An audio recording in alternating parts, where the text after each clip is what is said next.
According to the Institute on Statelessness and Inclusion, there are an estimated 15 million stateless people across the globe. However, statelessness is not a very well-known topic.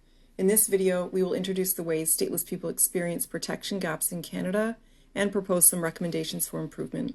Under international law, a person is stateless when they are not considered a national by any state under the operation of its law. Individuals can become stateless when a country's bureaucratic practices create conditions where access to nationality is restricted. For example, parents are sometimes unable to or ineligible to access civil registration procedures, making it impossible to register their child's birth. As birth registration is often a prerequisite for granting nationality, lack of birth registration increases a child's risk of statelessness. In another example, denationalization occurs when a government revokes an individual's citizenship, typically due to activity deemed harmful to the state, leaving denationalized individuals at risk of statelessness if they do not possess the nationality of another state. Entire communities can also become stateless. For example, the redrawing of borders after conflict or secession can lead to the non-recognition of nationality. Prominent examples are the dissolution of the Soviet Union in 1991 and Yugoslavia in 1992, where millions of people were denationalized.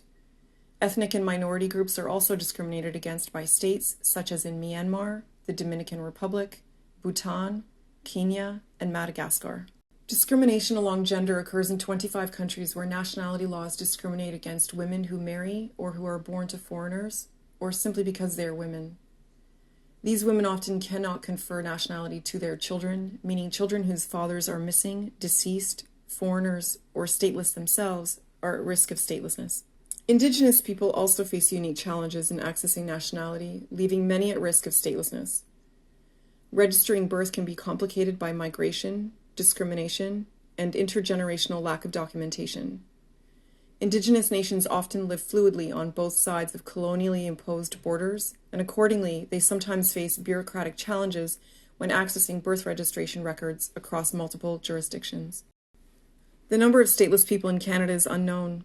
In addition to this problematic lack of data, there are also serious protection gaps in Canada's legislative framework.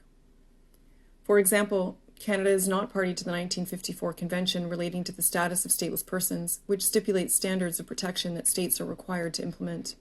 The Canadian government argues that existing citizenship, immigration, and refugee laws provide sufficient pathways for the protection of stateless persons.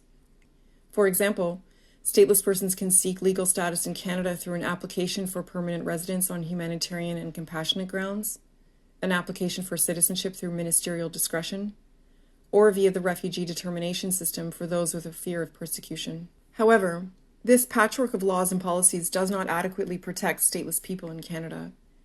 A particularly striking gap is the lack of a legal definition of statelessness itself.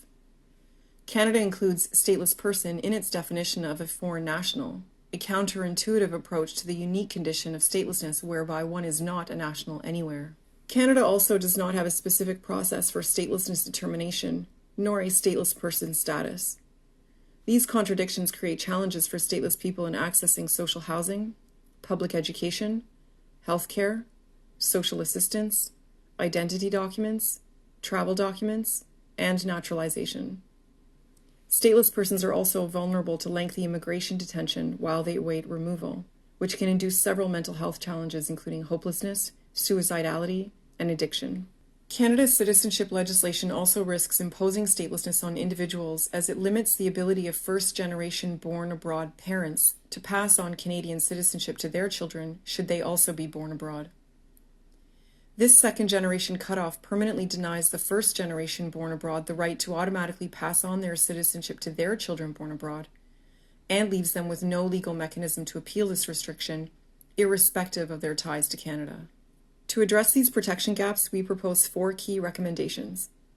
First, Canada should ratify the Convention on the Status of Stateless Persons.